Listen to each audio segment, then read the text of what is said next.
जब भी पेशेंट को अनीमिया सिम्टम्स, लो प्लेटलेट का सिम्टम्स और इन्फेक्शन का सिम्टम्स होता है, बस इन्फेक्शन आया है कैंसर नहीं है, बस काउंट्स कम हुआ है, हीमोग्लोबिन कम हुआ है, कैंसर नहीं है, ये पूरा सिम्टम्स को मिलके पेशेंट सिम्टम्स को देखने के बाद ही पता होता है कि कैंसर है नहीं है। नमस्कार, आज बात करेंगे ब्लड कैंसर का सिम्टम्स क्या होते हैं, कैसे हम पता कर सकते हैं कि पेशेंट को ब्लड कैंसर है। ब्लड कैंसर वाइट सेल में पैदा होता है। White blood cells bone marrow के अंदर से हमको प्रोड्यूस होते हैं। नॉर्मली वाइट सेल काउंट बहुत ज़्यादा हो जाता है पेशेंट्स में वो कैंसर सेल बनने के बाद।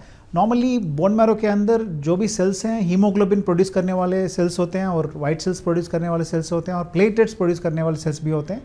ये तीनों सेल्स एक रेशियो पे नॉर्मली रहते हैं। जब वाइट सेल काउंट बहुत ज़्यादा हो जाता है, आउट ऑफ प्रोपोर्शन बन जाता है, ये बाकी नॉर्मल सेल्स का स्पेस बहुत कम हो जाता है, इसीलिए बोन मैरो सप्रेशन आता है। सो हीमोग्लोबिन प्रोड्यूस करने वाला सेल्स कम हो जाते हैं, इसीलिए पेशेंट्स में अनीमिया आता है, रक्तहीनता बोलते हैं, इसका सिम्टम्स होते हैं।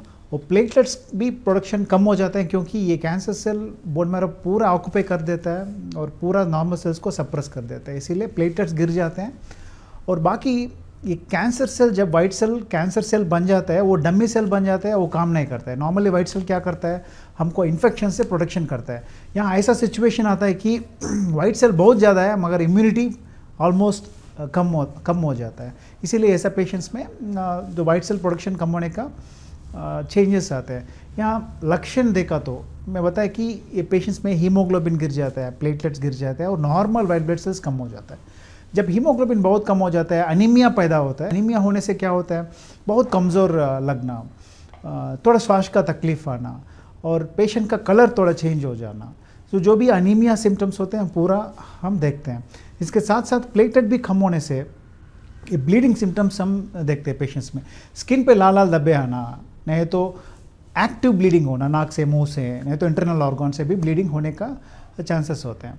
और इन्फेक्शंस तीसरा बहुत इंपॉर्टेंट प्रॉब्लम है, क्योंकि नॉर्मल वाइट सेल जब बहुत कम हो जाता है, ये इन्फेक्शंस को बहुत ससेप्टेबल होता है बॉडी, और यहाँ बहुत बुरा इन्फेक्शंस आने का चांस होते हैं। बहुत इन्फेक्शंस यहाँ बहुत लंबा चलते हैं।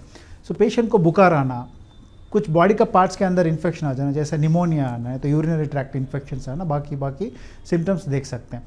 बस इन्फेक्शन आया है कैंसर नहीं है, बस काउंट्स कम हुआ है, हीमोग्लोबिन कम हुआ है, कैंसर नहीं है, ये पूरा सिम्टम्स को मिलके पेशेंट सिम्टम्स को देखने के बाद ही पता होता है कि कैंसर है नहीं है।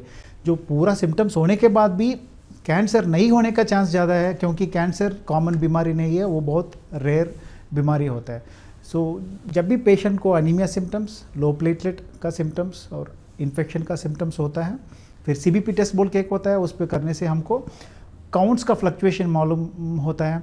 वहाँ कुछ ब्लास्ट परसेंटेज ज़्यादा है तो फिर बता सकते हैं कि कैंसर हो सकता है। वहाँ ब्लास्ट नहीं हो तो फिर कंफर्म नहीं कर सकते, फिर बोन मैरो टेस्ट करना पड़ता है पता करने के लिए।